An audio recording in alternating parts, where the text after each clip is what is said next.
Ny mety ho toetry ny andro any an-dranomasina ny alarobia 2 amin'ny 9 maraina hatramin'ny lakamisy 2 amin'ny 9 maraina. Ho an'ny morontsiraka Atsinanana, Cap d'Ombre hatrany Cap Est. Anorana malefaka ho avy atsimo na atsimo Atsinanana ny rivotra ka ho 9 hatramin'ny 7 kilometatra isan'ora, hatratra 5 kilometatra isan'ora indraindray. Anonja be ny ranomasina, ahavon'ny onja 2 hatramin'ny 2,5 metatra. Cap Est hatrany Mahanoro. Anorana malefaka ny avaratry Toamasina, andraona amin'ny tsitokotoko any Ankafa. Ho avy atsimo somary atsimo Atsinanana ny rivotra ka ho 7 hatramin'ny 9 kilometatra isan'ora, hahatratra 20 kilometatra isan'ora manakaiky an'i Sainte-Marie. Adiny mpanonja na anonja be ny ranomasina, ahavon'ny onja 1 hatramin'ny 2 metatra. Mahanoro hatrany Taolagnaro.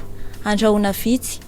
Ho avy atsimo ny rivotra amin'ny ankapobeny ka ho 9 hatramin'ny 17 kilometatra isan'ora, anonja be ny ranomasina, ahavon'ny onja manodidina 1,4 metatra.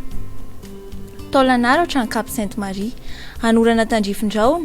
Ho avy atsimo ny rivotra ka ho 20 kilometatra isan'ora, anonja be na herin'ny ranomasina, ahavon'ny onja 2 hatramin'ny 3 metatra. Isy alin-drano avy atsimo andrefana. Ho an'ny morontsiraka andrefana, Cap Sainte-Marie hatrany Cap Saint-Vincent. Anorana tandrifin-drahona vitsy.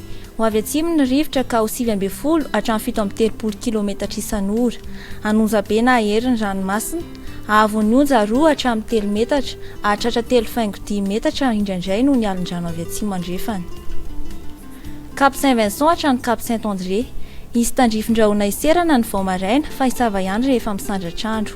Ho avy atsimo ny rivotra ka ho 7 hatramin'ny 20 kilometatra isan'ora, adiny mpanonja na anonja be ny ranomasina, ahavon'ny onja 1 hatramin'ny 1,5 metatra ny atsimon'ny belohan'ny Tsiribina, ho latsaky ny 1 metatra manamorona ny Melaky.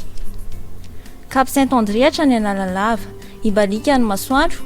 Ho avy atsimo na atsimo Atsinanana ny rivotra ka ho 7 hatramin'ny 9 kilometatra isan'ora, hahatratra 20 kilometatra isan'ora indraindray, adiny mpanonja ny ranomasina, ahavon'ny onja latsaky ny 1 metatra.